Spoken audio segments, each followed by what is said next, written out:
Friends, welcome to my YouTube channel maths master. तो friends, ફરીથી આપણે આવી ગયા છે એક નવા વિડિયો સાથે। આજે આપણે ધોરણ 12 સાયન્સ મેથ્સ સબ્જેક્ટ નો ચેપ્ટર નંબર 4 નો લેક્ચર નંબર 7 લઈને આવ્યા છીએ। તો આજનો એક ટોપિક છે આપણો કંઈક આવો છે, શ્રેણીની મદદથી સમીકરણ સંહતિ, સમીકરણ સુરેખ સમીકરણ સંહતિનો ઉકેલ, શ્રેણીની મદદથી સુરેખ સમીકરણ સંહતિનો ઉકેલ। તો આજનો લેક્ચર ચાલુ કરીએ પહેલા આપણે આના આગળના લેક્ચરમાં આપણે સ્વાધ્યાય 4.5 ના દાખલાઓ અને થિયરી જોઈ ગયા છે ફ્રેન્ડ્સ।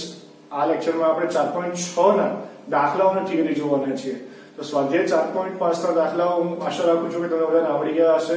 ફ્રેન્ડ્સ, આપણે સ્વાધ્યાયના દાખલા કરાવીએ છીએ, આપણે ઉદાહરણ નથી કરાવતા। તો ઉદાહરણ તમે જાતે કરી શકો છો, તેની ગણતરી તમે ચોપડીમાં આપેલી છે। તો ફ્રેન્ડ્સ, આજના લેક્ચરમાં 4.6 ના દાખલાઓ અને એની થિયરી જોવાના છે ફ્રેન્ડ્સ। તો સ્ટાર્ટ કરીએ આજનો લેક્ચર। તો ટોપિક એક આવો છે, શ્રેણીની મદદથી સુરેખ સમીકરણ સંહતિનો ઉકેલ। હવે સુરેખ એટલે શું તમને યાદ દેવડે દઉં। સુરેખ એટલે શું? સુરેખ એટલે જેની ઘાત 1 હોય, જે સમીકરણની ઘાત 1 હોય, આપણે સુરેખ સમીકરણ કીધું છે। હવે સમીકરણ સંહતિ, સમીકરણ સંહતિ, સમીકરણ સંહતિ, સંહતિ એટલે શું? જૂથ, એક કરતા વધારે સમીકરણ હશે, એનો ઉકેલ। હવે આપણે તમને કીધેલું છે ઉકેલ એટલે શું? ઉકેલ એટલે શું? ગણિતમાં ક્યારે બી આ શબ્દ આવે ઉકેલ। ઉકેલ એટલે શું થાય તમારું? તો કે ચલની કિંમત થાય, ચલની કિંમત।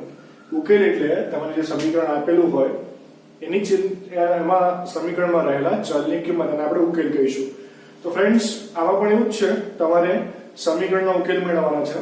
સમીકરણનો ઉકેલ એટલે ગણિતમાં ક્યારે પણ જ્યારે તમને એવું આવે કે સમીકરણ ઉકેલો, સમીકરણ ઉકેલવાનો મતલબ શું કે તેમાં રહેલા ચલની કિંમત તમારે મેળવવાની છે। તો હવે જઈએ, એટલે તમારે સમીકરણનો ઉકેલ મેળવવાનો છે। આપણે ધોરણ 10 માં જોઈ ગયા છે આ 3 રીત હતી તમારે સમીકરણ ઉકેલવાની, આદેશની રીત, લોપની રીત અને ચોકડી ગુણાકારની રીત। તેમાં ખાલી 2 ચલ હતા, x અને y, અને ત્રણેયમાં આપણે 3 રીત જોઈ હતી, બરોબર છે। એ રીતનો ઉપયોગ નથી કરવાનો આપણે આમાં આપણે શેનો ઉપયોગ કરવાનો છે? તો કે શ્રેણીકનો ઉપયોગ કરવાનો છે। શ્રેણીકની મદદથી આપણે સમીકરણનો ઉકેલ મેળવવાનો છે। તો જોઈએ, તો ફ્રેન્ડ્સ, IMP પાછું બરોબર છે। આમાં આ લેક્ચરમાં આપણે આગળના લેક્ચરમાં જે આપણે ભણી ગયા છે એડજોઇન્ટ્સ એટલે કે સહ અવયવ શ્રેણીક, એનો આપણે ઉપયોગ કરવાના છીએ, બરોબર। તો એનો ઉપયોગ આવશે, સહ અવયવનો ઉપયોગ આવશે। તો એ બધું આગળનું જો તમને ક્લિયર હોય તો આ લેક્ચર ક્લિયર થશે, બરોબર। જો આજનો લેક્ચર તમારે સમજવો હોય તો આગળના બધા લેક્ચર તમારે પહેલા સમજવા પડશે। એટલીસ્ટ આના આગળનો લેક્ચર તમારે જોવો જ પડશે કે એડજોઇન્ટ્સ નો આનો ઉપયોગ થાય છે, એડજોઇન્ટ્સ નો ઉપયોગ થાય છે આમાં, એ ઇન્વર્સ નો ઉપયોગ થાય છે, વ્યસ્ત શ્રેણીનો ઉપયોગ થાય છે, વ્યસ્ત શ્રેણી કેટલા મેળવવાનો એ આગળના લેક્ચરમાં આપેલું છે। તો જોઈએ ફ્રેન્ડ્સ, તો અહીંયા એક તમને આપેલું છે, ધારો કે 3 સમીકરણ છે, a1x b1y c1z બરાબર d1, a2x b2y c2z બરાબર d2, a3x b3y c3z બરાબર d3। આ સમીકરણ સંહતિ છે। સમીકરણ સંહતિ, સંહતિ એટલે મેં કીધું જૂથ। અહીંયા 3 સમીકરણ છે એટલે સંહતિ કીધી। સમીકરણ સંહતિનો ઉકેલ મેળવવા માટે તમારે આનો ઉકેલ મેળવવો હોય, યા તો તમને એવું કીધું હશે 2 સમીકરણ હશે, 2 સમીકરણ હશે તો ખાલી x અને y 2 ચલ હશે, અને જો 3 સમીકરણ હશે તો સામે તમારે શું હશે? 3 ચલ હશે, બરાબર। આ હકીકતમાં ચેપ્ટર 4 છે, ચેપ્ટર 4 નિશ્ચયક છે, પણ શ્રેણીકનો ઉપયોગ આવે છે। નિશ્ચયક ક્યાંથી મળે? શ્રેણીક ઉપરથી જ નિશ્ચયક મળે છે, એટલા માટે શ્રેણીકનો જ આનો ઉપયોગ પાછું શ્રેણીકનો બી ઉપયોગ થશે, નિશ્ચયકનો બી ઉપયોગ થશે, એમ સમજી લો। તો જોઈ લઈએ શું કરવાનું, સ્ટેપ બાય સ્ટેપ અહીંયા લખેલું છે શું કરવાનું છે તમારે। તો સ્વાધ્યાય 4.6 એમાં 2 રીતના દાખલા છે। 4 માનો દાખલો આવી શકે છે આમાંથી, બરોબર। સમીકરણનો ઉકેલ મેળવો, x y z ની કિંમત મેળવો, તો x અને y જેટલા બી ચલો એટલા તમારી કિંમત મેળવવાની આવશે। તો 4 માનો દાખલો ફ્રેન્ડ્સ એમાં આવી શકે છે। તો 2 રીતના દાખલા છે આમાં, 1 થી 6 દાખલા જે શરૂઆતના દાખલા, એ સમીકરણ સંહતિ સુસંગત છે કે નહીં ચકાસો એમ તમને કીધું છે। સમીકરણ સંહતિ સુસંગત છે કે નહીં ચકાસો। સુસંગત એટલે શું છે આપણે સમજવાના છીએ, અને બાકીના પાછળના જે દાખલા છે 7 થી લઈને જેટલા બી પાછળના દાખલા છે 10 જેવા દાખલા છે, એમાં તમારે ચલની કિંમત મેળવવાની છે, એટલે કે સમીકરણને તમારે ઉકેલવાના છે, શ્રેણીકની મદદથી ઉકેલવાના છે। તો 4 માર્કના દાખલા IMP, બરોબર। આ સ્વાધ્યાય માટે તો આ સ્વાધ્યાય આપણે બહુ સારી રીતે કરશું। અહીંયા સ્ટેપ બાય સ્ટેપ લખ્યું છે। સૌથી પહેલા તમારે શું કરવાનું છે? પહેલું સ્ટેપ તમારું શું છે? સૌપ્રથમ a શ્રેણીક, x શ્રેણીક અને b શ્રેણીક મેળવવાના છે। કઈ રીતે મેળવવાના છે? a શ્રેણીક શું છે તમારું? a શ્રેણીક એટલે બધા જ તમારા સહગુણકો છે, x y z ના સહગુણકથી બનતો શ્રેણીક। જો x y અને z ના સહગુણકથી બનતો શ્રેણિક છે, x y z ના સહગુણકોથી બનતો શ્રેણિક છે. એ અને એ શ્રેણિકને આપણે એ કહીશું. પછી કેપિટલ x શ્રેણિક કોને કહીશું? તો એ ચલ હોય તમારા, જે બી ચલ હોય, pq r હોય x y z હોય, જે બી હોય તમારા ચલ, એનાથી બનતો શ્રેણિકને આપણે કહીશું x શ્રેણિક. પછી b શ્રેણિક કોને કહીશું? b શ્રેણિક એટલે બરાબરની આ બાજુ જે હોય તમારા, અથવા તો અચળ કહીશું, ચલ સિવાયના જે આંકડાઓ હશે એનાથી બનતા શ્રેણિકને આપણે શ્રેણિક b કહીશું. સૌથી પહેલું સ્ટેપ તમારે આ કરવાનું છે, બરાબર? સૌથી પહેલું સ્ટેપ તમારે શું કરવાનું છે? તો કે a શ્રેણિક, x શ્રેણિક અને b શ્રેણિક મેળવવાના છે. બધા જેટલા બી દાખલા છે, આ સ્વાધ્યાયના જેટલા બી દાખલા છે, તમારે આ સ્ટેપ્સ ફોલો કરવાના છે. સ્ટેપ્સમાં લખેલા છે, બરાબર છે? આ સ્વાધ્યાયમાંથી મોસ્ટલી એમસીક્યુ નથી આવતા, સ્વાધ્યાયમાંથી દાખલા આવે 4 માર્ક્સના, અને આગળના જે તમારા સ્વાધ્યાય હતા 4.3, 4.4, ત્રિકોણનું ક્ષેત્રફળ, રેખાનું સમીકરણ વગેરે વગેરે દાખલા વગેરે વગેરે સ્વાધ્યાયમાંથી તમને એમસીક્યુ ના ચાન્સ વધારે છે. આમાં એમસીક્યુ ના ચાન્સ થોડા ઓછા છે. આમાં 4 માર્કનો દાખલો આવે છે. તો બીજું સ્ટેપ શું છે તમારે? પહેલું સ્ટેપ તમારે શ્રેણિક a, શ્રેણિક x અને શ્રેણિક b મેળવવાના. બીજું સ્ટેપ તમારું શું છે? બીજું સ્ટેપ તમારું એવું છે કે શ્રેણિક a માટે એના નિશ્ચયકનું મૂલ્ય મેળવવાનું. આ માનાંક નથી, નિશ્ચયકમાં એ છે, તો આના નિશ્ચયકનું શ્રેણિક a પછી એના નિશ્ચયકનું મૂલ્ય મેળવવાનું છે. હવે આના પછી ત્રીજું સ્ટેપ, જો નિશ્ચયકમાં a ની કિંમત, બે ઓપ્શન છે તમારી પાસે નિશ્ચયકમાં a ની કિંમત, યા તો નિશ્ચયકનું મૂલ્ય 0 હોઈ શકે, યા તો એના નિશ્ચયકનું મૂલ્ય 0 સિવાયનું આવે. તો બે ઓપ્શન આપણે બે ભાગ પાડેલા છે. તો નિશ્ચયકનું મૂલ્ય 0 હોય તો કોઈ પ્રશ્ન છે જ નહીં. તો નિશ્ચયકનું મૂલ્ય 0 હોય તો પ્રશ્ન છે જ નહીં. નિશ્ચયકનું મૂલ્ય 0 હોય તો સમીકરણ સંહતિને અનન્ય ઉકેલ હોય. અનન્ય એટલે શું? એક. સમીકરણ સંહતિને અનન્ય ઉકેલ હોય એટલે શું? કે x y અને z ની એક જ કિંમત મળશે. x ની એક કિંમત મળશે, y ની એક કિંમત મળશે, z ની એક કિંમત મળશે.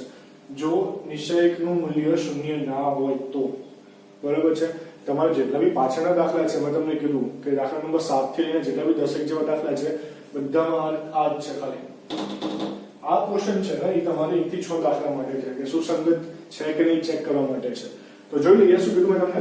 નિશ્ચયકનું મૂલ્ય જો 0 ના હોય, નિશ્ચયકનું મૂલ્ય જો 0 ના હોય તો સમીકરણ સંહતિને અનન્ય ઉકેલ છે. અનન્ય ઉકેલ છે એટલે એક જ ઉકેલ છે.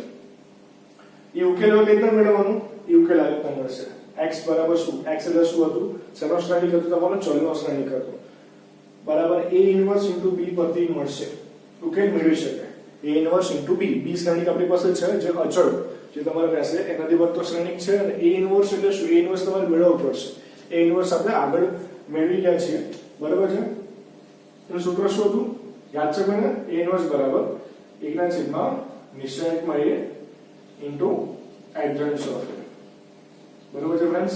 એડજોઇન્ટ્સ ઓફ a તમારે મેળવવું પડે. એડજોઇન્ટ્સ ઓફ a 2x2, 3x3 માટે કેટલા મેળવો એ પણ આપણે આગળ શીખી ગયા. એટલે મેં તમને કીધું કે આગળનું લેક્ચર જો ક્લિયર હશે ને, આ લેક્ચર ક્લિયર થઈ જશે, આપોઆપ ક્લિયર થઈ જશે. સહેલું છે, એકદમ સહેલું છે. 4 માર્ક્સ રોકડ એક્ઝામ આવી જાય એવા છે.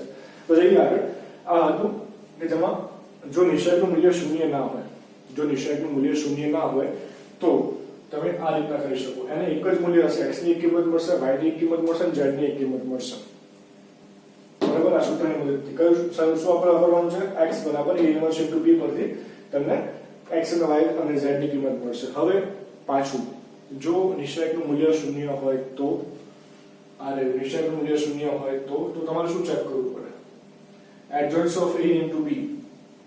a શૂન્ય શ્રેણિક છે કે શૂન્ય શ્રેણિક નથી? જો એડજોઇન્ટ્સ ઓફ a * b શૂન્ય શ્રેણિક છે, આ o છે, શૂન્ય શ્રેણિક, અને એડજોઇન્ટ્સ ઓફ a અને b આ બંનેનો ગુણાકાર, બંને શ્રેણિક જ છે. એડજોઇન્ટ્સ ઓફ a શ્રેણિક છે અને b એક શ્રેણિક છે. શું આ બંનેના શ્રેણિકનો ગુણાકાર શૂન્ય શ્રેણિક છે કે શૂન્ય શ્રેણિક નથી? બરાબર? આપણે જો આ સૂત્રમાં કેમ આપણે ચેક કર્યું એડજોઇન્ટ્સ ઓફ a * b. જો આનો જવાબ જો શૂન્ય ના આવે તો એનો કઈ મતલબ છે નહીં, બરાબર? તો આગળ આપણે ચેક કરવાનું કઈ આવતું નથી. પણ જો હવે આનો જવાબ જો શૂન્ય આવી ગયો, બરાબર? તે કામ જો આમાં કિંમત મૂકી દો, x ની કિંમત મૂકી દો, x માં તમને શું મળશે? x બરાબર શું છે આપણી પાસે? a inverse * b. a inverse ની કિંમત આ છે, 1/, નિશ્ચયકમાં a, adjoints of a, adjoints of a * b. આ રીતનું કંઈક મળશે. કેમ આપણે એડજોઇન્ટ્સ ઓફ a * b નો ગુણાકાર જ જોયો એ તમને કહું છું. કેમ આપણે એડજોઇન્ટ્સ ઓફ a * b નો ગુણાકાર જોયો? તો મેં તમને કીધું પ્રમાણે જો નિશ્ચયકનું મૂલ્ય 0 આવે, જો આનું મૂલ્ય 0 આવે તો તમારે શું કરવું પડે? આ જોવું પડે, એડજોઇન્ટ્સ ઓફ a * b જોવું પડે. જો એડજોઇન્ટ ઓફ એ એક શ્રેણિક છે, બી એક શ્રેણિક છે, જો બંને શ્રેણિકનો ગુણાકાર શૂન્ય આવી જાય તો જો આ શૂન્ય છે આ શૂન્ય છે તો એનો મતલબ શું? જો અહીંયા લખેલું છે આપણે સમીકરણ સંધિને અસંખ્ય ઉકેલ પણ હોઈ શકે અને એક પણ ઉકેલ પણ ન હોઈ શકે, એટલે કઈ નક્કી ના કરી શકાય. બરાબર. સૌથી પહેલા તમારે શું કરવાનું? એડજોઇન્ટ ઓફ a * b નો ગુણાકાર કરવાનો. જો એડજોઇન્ટ ઓફ a અને b નો એડજોઇન્ટ ઓફ a અને b નો ગુણાકાર શૂન્ય શ્રેણિક આવી ગયો તો આ વસ્તુ થાય. સમીકરણ સંધિને અસંખ્ય ઉકેલ હોઈ શકે અથવા તો એક પણ સામાન્ય ઉકેલ ન હોય. એક પણ સામાન્ય ઉકેલ ન હોય આ વસ્તુ છે. અને જો એડજોઇન્ટ ઓફ a * b નો ગુણાકાર શૂન્ય શ્રેણિક ના હોય તો સમીકરણ સંધિનો ઉકેલ જ નથી મળતો. કેમ ઉકેલ નથી મળતો? તો આનો જવાબ 0, આનો જવાબ 0 નથી, એટલે શૂન્ય શ્રેણિક નથી. છેદમાં 0 તો હોય જ નહીં, અસ્તિત્વ ના ધરાવે ને, એટલે 1/0 અસ્તિત્વ ધરાવતું નથી, પણ આનો જવાબ 0 નથી પાછો. આ શૂન્ય શ્રેણિક પાછો નથી. આ શૂન્ય શ્રેણિક નથી એનો મતલબ એવું કે આનો ઉકેલ જ નથી. જો આ શૂન્ય શ્રેણિક છે અને આનો જવાબ 0 છે તો કઈ નક્કી નથી કરી શકાતા આપણે. તો આપણે કઈ નક્કી કરી શકાય નહીં કે ભાઈ આને એક ઉકેલ મળશે કે અસંખ્ય ઉકેલ મળશે અથવા ઉકેલ નહીં મળે. એક ઉકેલ તો નહીં હોય, એક ઉકેલ તો ખાલી આમાં જ મળશે. એક ઉકેલ ખાલી આમાં, અનન્ય ઉકેલ આમાં શું હશે? ત્યાં તો અસંખ્ય ઉકેલ હશે, એક પણ ઉકેલ નહીં મળે. ત્રણ વસ્તુ થઈ શકે. અનન્ય ઉકેલ. અનન્ય ઉકેલ ક્યારે મળે? જ્યારે નિશ્ચાયકનું એનું મૂલ્ય, નિશ્ચાયકમાં એનું મૂલ્ય 0 ના થાય ત્યારે અનન્ય ઉકેલ મળે. પછી અસંખ્ય ઉકેલ અથવા તો ઉકેલ ના મળે એની પોસિબિલિટી અહીંયા છે. બરોબર. તો આટલી વસ્તુ થઈ, તમારે આ વસ્તુ ચેક કરવાની છે. આટલું તમારે કરવાનું છે. આટલું ધ્યાનમાં રાખો. ફરીથી રિવાઇઝ કરીએ. સૌથી પહેલા તમારે a, x અને b એ શ્રેણિક મેળવવાના છે 3. પછી શ્રેણિક મેળવ્યા પછી એ શ્રેણિક મેળવ્યા પછી એના પરથી તમારે શું કરવાનું છે? નિશ્ચયકનું મૂલ્ય ગોતવાનું છે. નિશ્ચયક એનું મૂલ્ય ગોતવાનું છે. નિશ્ચયક એનું મૂલ્ય જો 0 ના આવે તો સૌથી સારું છે આપણને અનન્ય ઉકેલ જ મળશે અને આ સૂત્ર વાપરીને તમારે અનન્ય ઉકેલ મેળવી લેવાનો છે.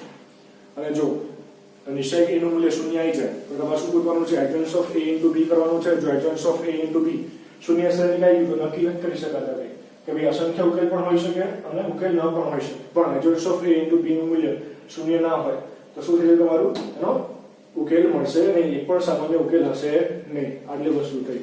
હવે મેં તમને કીધું આ બધું ઉકેલ મેળવવાનું. હવે મેં તમને કીધું કે આ સ્વાધ્યાયમાં બે રીતના દાખલા છે. પહેલા છે કે સુસંગત છે કે નહીં ચેક કરો અને બીજા છે તમારે ઉકેલ મેળવવો. તો આ ઉકેલ મેળવવા માટે આ રીતનું હતું. સુસંગત એટલે શું? સમીકરણ સંહતિ સુસંગત છે કે નહીં ચેક કરવાની છે. તો સમીકરણ સંહતિમાં ઉકેલ, સમીકરણ સંહતિ સુસંગત છે તો ક્યારે કહેવાય? અહીંયા લખેલું છે જો સમીકરણ સંહતિનો ઉકેલ એક ઉકેલ હોય કે એનાથી વધુ ઉકેલ હોય મળે તો સુસંગત છે એમ કહેવાય. બરાબર. એક ઉકેલ હોય તો એક કરતા વધારે ઉકેલ હોય તો કહેવાય. એક ઉકેલ એટલે અનન્ય ઉકેલ. જો આ હશે તો આને શું હશે? એને જો આવું હોય નિશ્ચયકમાં એનું મૂલ્ય 0 ના આવે તો એ સુસંગત છે એમ કહેવાય. આ કિસ્સામાં તે શું કહેવાય? સુસંગત છે. બરાબર. જો આ હોય, બરાબર, આ હોય કે આનો ઉકેલ નથી જ મળતો, ઉકેલ ના મળે તો સુસંગત નથી. આમાં સુસંગત નથી. આમાં પાછો ઓપ્શન છે જો અસંખ્ય ઉકેલ મળે તો સુસંગત છે, પણ આપણે નક્કી જ કરી શકાતા નથી. નક્કી જ કરી શકાતા નથી એટલે તમારે જે દાખલાઓ છે બરાબર એમાં એક દાખલો એવો નથી કે જેમાં આવું કંઈક બને. બરાબર. આમાં આવું હોય but adjoint of a * b equal to શૂન્ય શ્રેણિક થાય તો આપણે નક્કી જ નથી કરી શકાતા કે ભાઈ અસંખ્ય ઉકેલ હશે કે ઉકેલ નહીં હોય. ટૂંકમાં એટલી વસ્તુ યાદ રાખવાની. નિશ્ચયકમાં એનું મૂલ્ય મેળવવાનું. નિશ્ચયકમાં એનું મૂલ્ય 0 આવે, સોરી 0 ના આવે તો સુસંગત છે. નિશ્ચયકમાં એનું મૂલ્ય 0 આવે એમાં શું ચેક કરવું પડશે? Adjoint of a * b check કરવું પડશે. બરાબર.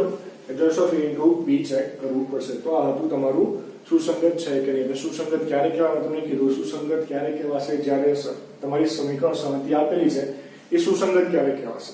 સમીકરણ સંહતિ સુસંગત છે એ ક્યારે કહેવાશે? તો કે જ્યારે તમારો એક ઉકેલ અથવા એક કરતા વધારે ઉકેલ મળે. એ લખેલું છે એક કે તેથી વધુ ઉકેલ મળે તો સમીકરણ સંહતિ સુસંગત છે એમ કહેવાય. જોઈએ આગળના દાખલા જોઈએ. આ તમારા સ્ટેપ્સ હતા જે તમારો ઉકેલ કઈ રીતના મેળવવાનો સ્ટેપ્સ હતા.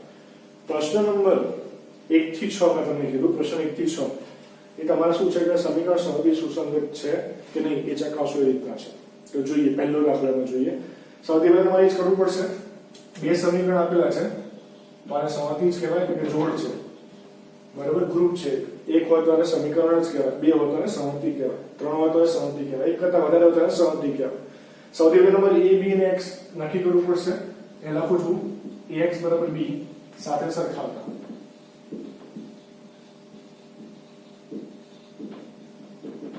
a બરાબર શું કીધું છે?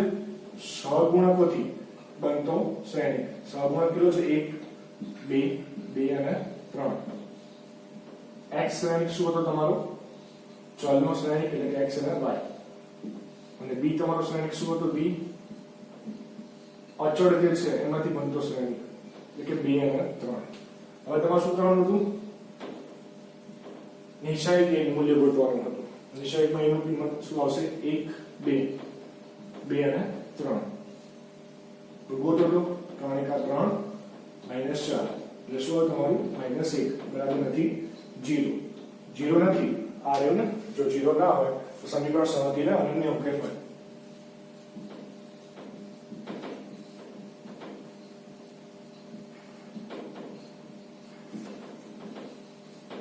સમીકરણ સમજીને અનન્ય ઉકેલ મળે. અનન્ય એટલે એક ઉકેલ મળે. ઉકેલ મળ્યો બરાબર. મેં કીધું ઉકેલ મળવો જોઈએ. એક મળે કે એક કરતા વધારે મળે તો અસંખ્ય મળે તો એ સુસંગત છે એમ કહેવાય. તમારો પ્રશ્ન 1 થી 6 એવા જ છે. નક્કી કરવાનું છે કે સમીકરણ સમજી સુસંગત છે કે એક ઉકેલ મળ્યો એટલે તમારે પ્લેનથી લખી દેવાનું કે ભાઈ આપેલ સમીકરણ સમજી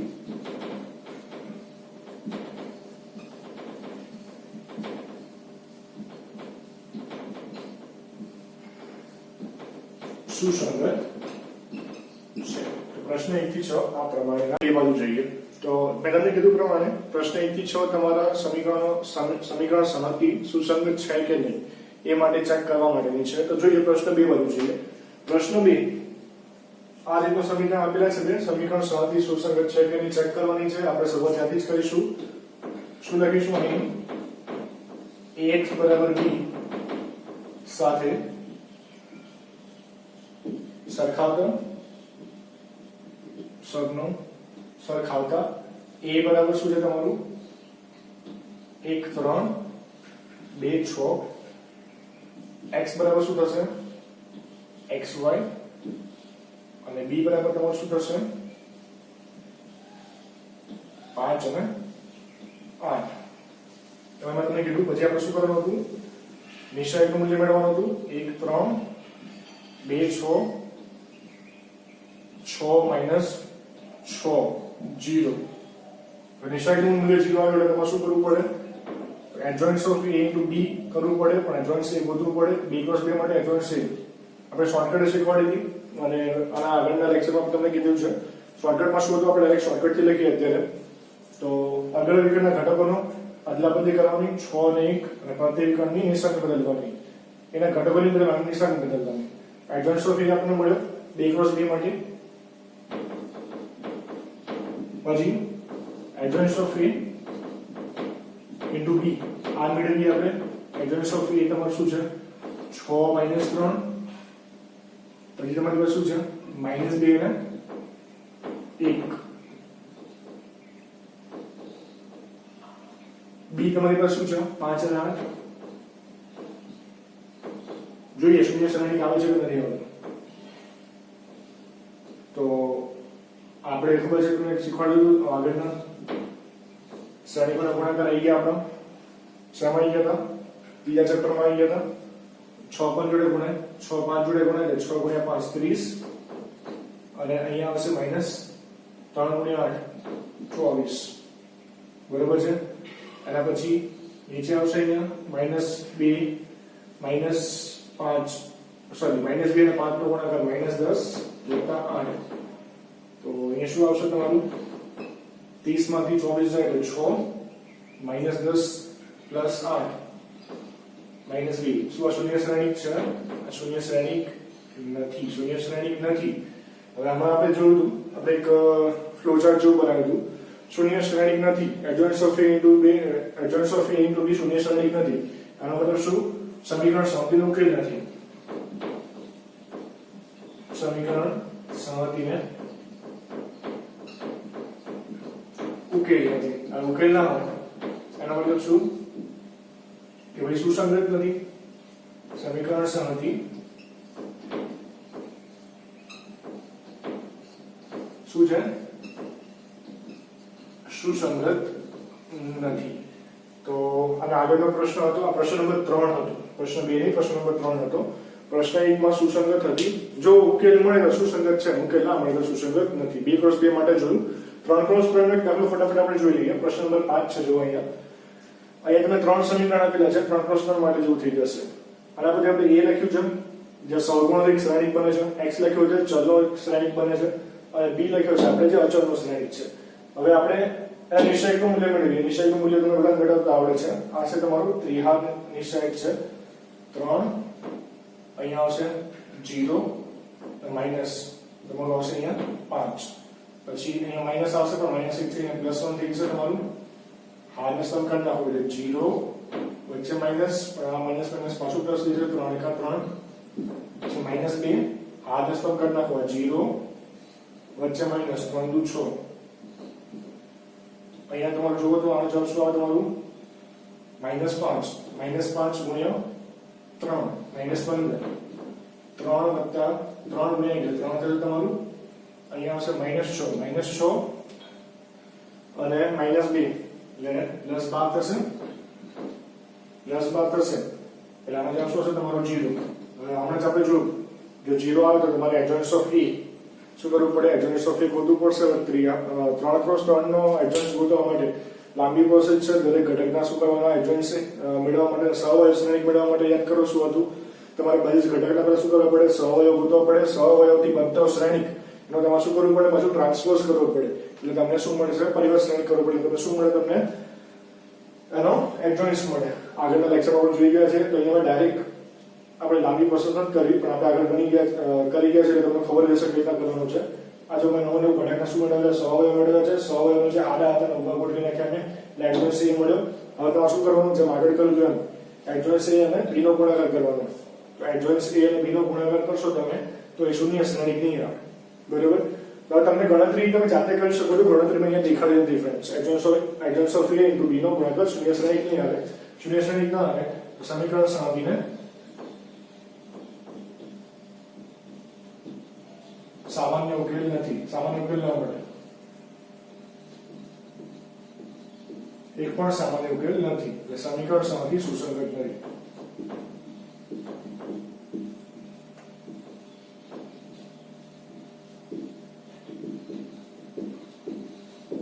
આ તો તમારો પ્રશ્ન નંબર 5 જે 3 તમે સમીકરણ આપેલા હતા એના માટે નક્કી કરવાનું હતું. હવે મેં કીધું પ્રશ્ન 7 થી બધા દાખલા છે એમાં શું તમારે મેળવવાના છે, ઉકેલ મેળવવાનો છે. ઉકેલ અનન્ય ઉકેલ જ હશે, એમાં મોટા ભાગે અનન્ય ઉકેલ 99% અનન્ય ઉકેલ જ મળે છે. પ્રશ્ન 8 અહીંયા આપણે કરેલો છે, તો એ જ પ્રોસેસ કરવાની છે છેક સુધી કરીએ. શું કરીએ આપણે સૌ પહેલા ax = b સાથે સરખાવતા.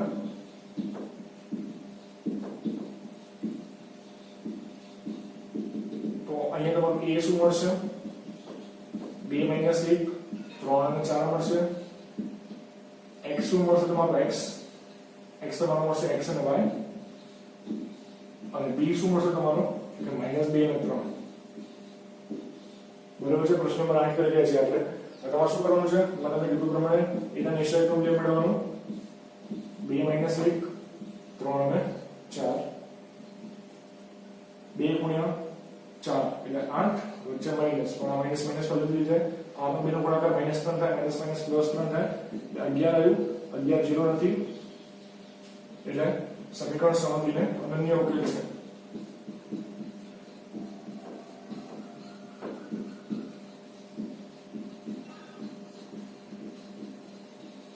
અનન્ય ઉકેલ છે, અનન્ય ઉકેલ મેળવવા માટે તમારે શું કરવાનું, યાદ કરો.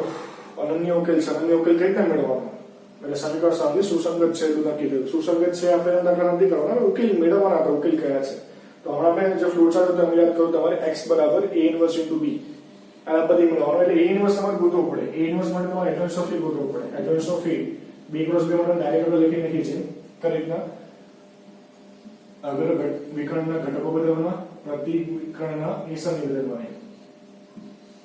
એડજોઇન્ટ્સ ઓફ a મળશે તમને, અગર વિકર્ણના ઘટકો બદલ્યા અને પ્રતિ વિકર્ણની નિશાની બદલી. a ઇન્વર્સ કેટલા મળશે, a ઇન્વર્સ બરાબર શું હતું, 1/, નિશ્ચયકમાં a એડજોઇન્ટ્સ ઓફ a 1/, નિશ્ચયકમાં a ની કિંમત આપણી પાસે કેટલી છે 11, અને એડજોઇન્ટ્સ એટલે આપણી પાસે 4 1 -3 અને 2. અંદર આપવું હોય તો આપી શકો છો. હવે આપણે શું કરીએ છીએ, કીધું તો x = a - b આની ઉપયોગ કરશું. x બરાબર શું જરૂર પડશે x અને y છે a ઇન્વર્સ 1/11 આપણે અંદર આપવો હોય તો આપણે અંદર આપી શકીએ છીએ 1/11 પછી a ઇન્વર્સ એટલે 4 1 - 3 2 b છે આપણી પાસે b કેટલું છે -2 અને 3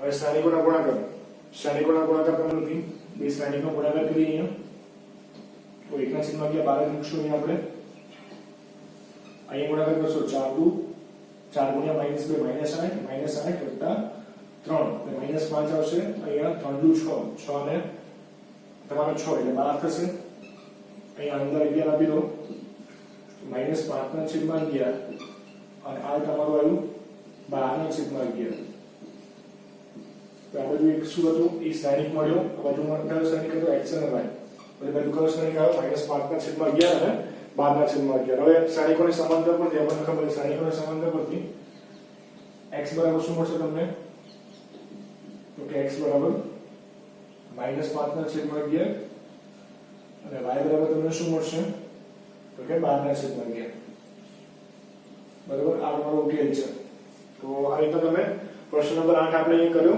જે બે સમીકરણ આપેલા હોય તો એનો ઉકેલ આ રીતના મળે તો આગળ જઈએ હવે પ્રશ્ન નંબર 11 વાળું જોઈએ પ્રશ્ન નંબર 11 માં તમારી પાસે ત્રણ સમીકરણો છે અને આનો તમારો ઉકેલ મેળવવાનો છે શ્રેણીની મદદથી તો એ જ મેં કરેલું છે અહીંયા સૌથી પહેલા a લખેલો છે x લખેલો છે અને b લખેલો છે એ તમને આવડે છે a x અને b કઈ રીતે લખાય આનું મૂલ્ય નિશ્ચયનું મૂલ્ય મેળવીએ કેટલું આવે છે નિશ્ચયનું મૂલ્ય 2 5 × 10 વચ્ચે માઈનસ પણ આ માઈનસ કરીને આવશે તમારો 3 +3 -1 અહીંયા તમારું આવશે -5 અને આ 0 આવશે એટલે લખતા નથી +1 અહીંયા તમારો આગળનો ગુણાકાર આવશે 3 નું 0 આવશે લખતા નથી અહીંયા આવશે તમારું 2 10 અને 3 13 અહીંયા +5 અને +3 26 તમારું અહીંયા આવશે 8 26 + 8 34 આવશે એ 0 નથી એટલે સમીકરણ 7 નો અનન્ય ઉકેલ મળે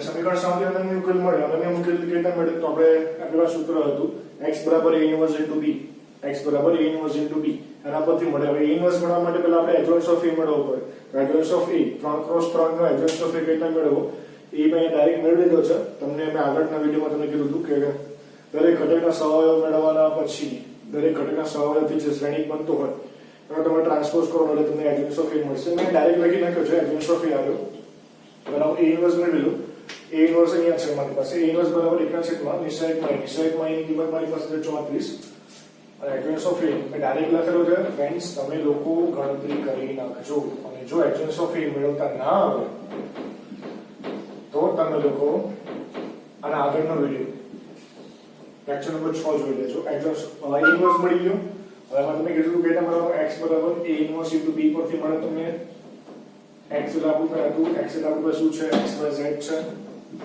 x y અને z a ઇન્વર્સ આપણી પાસે 1/34 અને એડજોઇન્ટ મીન્સ આ છે આપણી પાસે આપણો a ઇન્વર્સ છે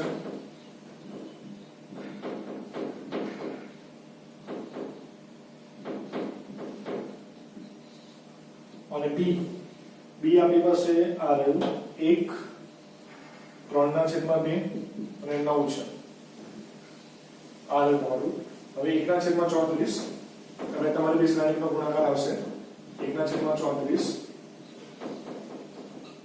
આ બે શ્રેણીનો ગુણાકાર આપણે ખબર છે ગુણાકાર કેટલા મેળવીએ શ્રેણીનો ગુણાકાર આ રીતે મેળવીએ છીએ સૌથી પહેલા આપણો ગુણાકાર થાય 13 × 1 પછી 8 × 3/2 8 × 3/2 કરશો એટલે કેટલા આવશે 4 × 3 12 આવશે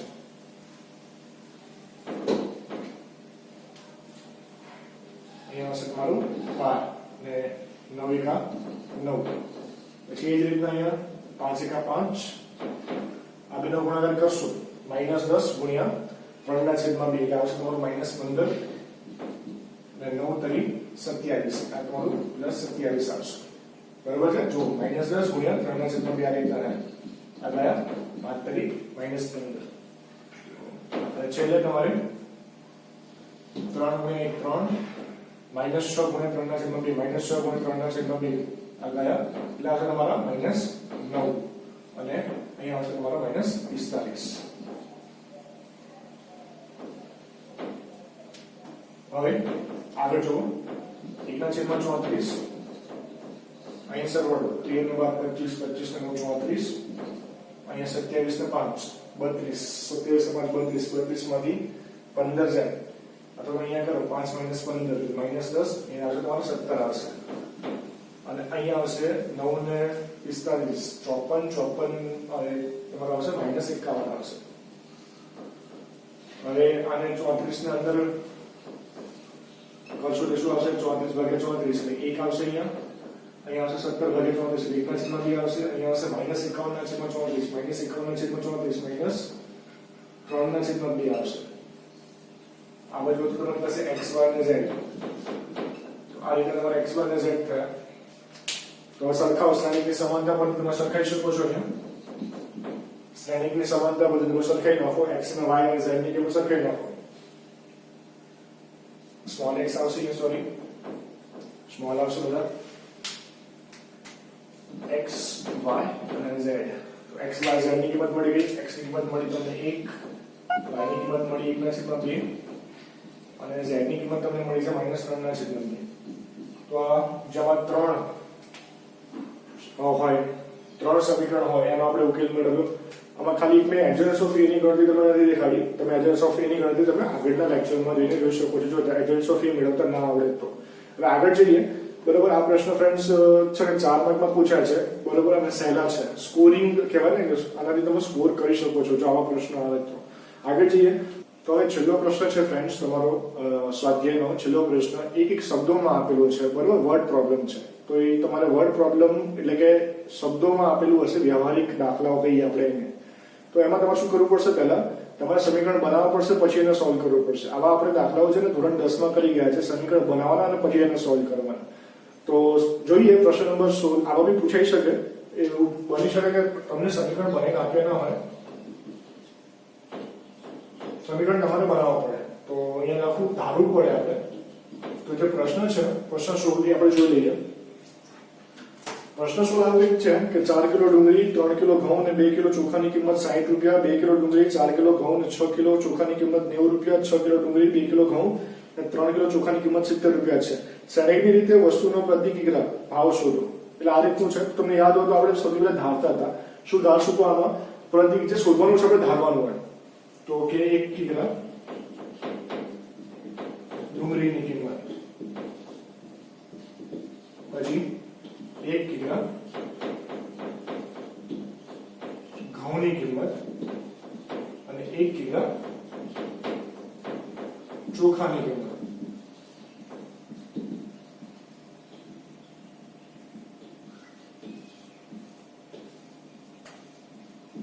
x રૂપિયા y રૂપિયા અને z રૂપિયા જે શોધવાનું હોય આપણે ધારવાનું હોય છે. હવે જો તમે હું અહીંયા લખું છું આપેલી માહિતી મુજબ આખી શબ્દોમાં લખીશ નહીં પણ આપણે આવું લખી નાખીએ આપેલી માહિતી મુજબ શું છે કે 4 કિલો ડુંગળી 3 કિલો ઘઉં અને 2 કિલો ચોખાની કિંમત રૂપિયા 60 છે. 1 કિલોની x છે તો 4 કિલોની 4x છે. 1 કિલો ઘઉંની કિંમત y છે તો 3 કિલો ઘઉંની કિંમત 3y. 1 કિલો ચોખાની કિંમત z છે તો 2 કિલો ચોખાની કિંમત 2z. બધાનો સરવાળો કર્યો તો તમારો 60 છે. આ રીતની બીજી બે લીટી તમને આપેલી છે. બીજી બે લીટી ઉપરથી તમને બીજા બે સમીકરણ મળશે. એમાં 2 કિલો ડુંગળી કીધી છે એટલે 2x 4 કિલો ઘઉં કીધા છે એટલે 4y અને 6 કિલો ચોખા કીધા છે એટલે 6z બરાબર ટોટલ કિંમત 90 છે. ત્રીજી લીટી આપેલી છે એમાં 6 કિલો ડુંગળી છે 2 કિલો ઘઉં છે અને 3 કિલો ચોખા છે અને કિંમત 70 રૂપિયા કીધા છે. ટોપિક આ રીતનું હતું જેમ આપણે સમીકરણ બનાવ્યા 3 સમીકરણ બનાવ્યા. હવે આગળ સોલ્વ આ રીતના આ દાખલા પ્રમાણે જ કરવાનો છે. તમે જાતે કરી શકશો. એ x y અને z ની કિંમત મળી જાય એટલે આ ત્રણમાં મૂકી દેવાની એટલે દરેકની પ્રતિ કિગ્રા એટલે કે 1 કિલો ની કિંમત તમને મળી જાય ફ્રેન્ડ્સ. તો પ્રશ્ન સોલ્વ આવું પણ હોઈ શકે વર્ડ પ્રોબ્લેમ એટલે કે વ્યવહારિક દાખલા પણ તમે પૂછી શકે. તો ફ્રેન્ડ્સ આમાં એવું છે કે કદાચ બોર્ડમાં તમારે એવું જરૂરી નથી કે ચોપડીનો જ દાખલો હોય ચોપડી બહારના પણ દાખલા આવી શકે અને જો તમે ચોપડી બહારના દાખલાઓ બીજા કોઈ પ્રકારના દાખલા કરતા હોય અને એમાં કંઈ અટવાયા હોય તો તમે મને પૂછી શકો છો, મને વોટ્સએપ નંબર પર ફોટો પાડીને મોકલી શકો છો, તમને સોલ્યુશન મળી જશે ફ્રેન્ડ્સ. અને તમારે આ વિડીયોઝનું રિવ્યુ આપવા હોય તો તમે કોમેન્ટ બોક્સમાં કોમેન્ટ કરી શકો છો. તો આવા જ વિડીયો જોવા માટે ફ્રેન્ડ્સ ચેનલને સબસ્ક્રાઇબ કરતા રહો, બને એટલું શેર કરતા રહો અને વિડીયોઝને લાઈક કરતા રહો ફ્રેન્ડ્સ. જય હિન્દ.